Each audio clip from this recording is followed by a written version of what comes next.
আসসালামু আলাইকুম রহমতুল্লাহ বারাকাতু। মাংস রান্না করব। মাংসের জন্য মশলা লাগবে গোটা জিরে, এলাচ, তেজপাতা, দারুচিনি, শুকনো মরিচ, সরিষার তেল লাগবে, খাঁটি সরিষার তেল, পেঁয়াজ কুচি, কাঁচা লঙ্কা কুচি আর গোটা রসুন, পেঁয়াজ, আদা, রসুন বাটা। মাংসের মশলা শুকনা মরিচের গুঁড়া আর হলুদ গুঁড়া, ঘরে থাকা মশলা দিয়ে রান্না করা যাবে।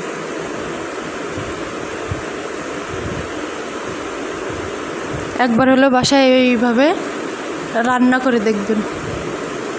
মাংস কেটে ধুয়ে নিয়েছি, কলিজা ছিল, হাড় ছিল, চর্বি ছিল। বাটা মশলা, পেঁয়াজ কুচি, গোটা রসুন, চেরা কাঁচা লঙ্কা, তেজপাতা, শুকনো লঙ্কা, দারুচিনি, থেতো এলাচ, গোটা জিরা, হলুদ গুঁড়া, মরিচ গুঁড়া একটু বেশিই দিতে হবে, ঝাল হলে মাংসটা খেতে মজা হয়। লবণও দিয়েছি, তখন ক্যামেরা অফ ছিল তাই দেখা যায়নি। মাংসের মশলা, সরিষার তেল। সরিষার তেল দিয়ে মাংসটা রান্না করলে বেশ মজা হয়। আমি যখন মাংসটা মাখাচ্ছিলাম তখন সরিষার তেলের কারণে আলাদা একটা সুঘ্রাণ আসছিল, বেশ ভালো লাগছিল বিষয়টা। মাংসটা মাখানোতেই সব, মাখায় রান্না করলে মজা হয়। সামান্য পানি দিয়ে দেব আর একটু সরিষার তেল দেব। আমার কাছে মনে হয়েছে একটু কম হয়েছে তাই।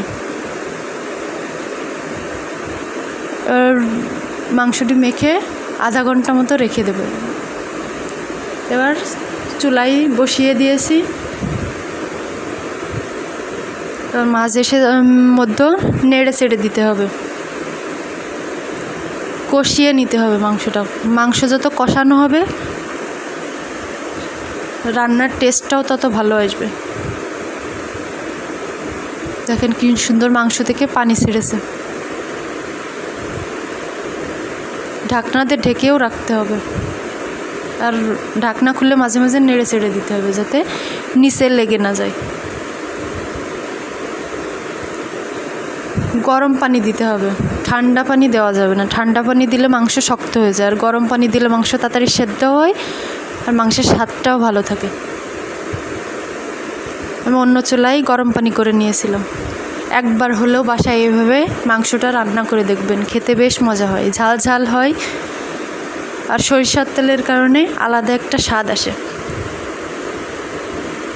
আমার বাসার সবাই খেয়ে তো খুব বলছে অন্য দিনের থেকে নাকি মাংস রান্না আজকে অন্যরকম স্বাদ হয়েছে, কারণ এটার কারণ হলো সরিষার তেল।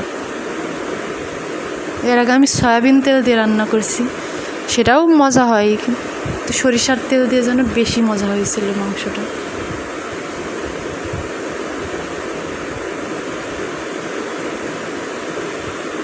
মাংস প্রায় হয়ে এসেছে, চিন্তার কারণেই ঠান্ডা হলে মাংসের কালার চলে আসবে। আর সামান্য পরিমাণ জিরার গুঁড়া দেব, ফ্লেভারটা ভালো আসে। সবসময় দেখছি মাদের মাংস নামানোর আগে জিরের গুঁড়োটা দেয়, শুনছি এটা জিরের গুঁড়ো দিলে নাকি মাংসে স্বাদ আসে।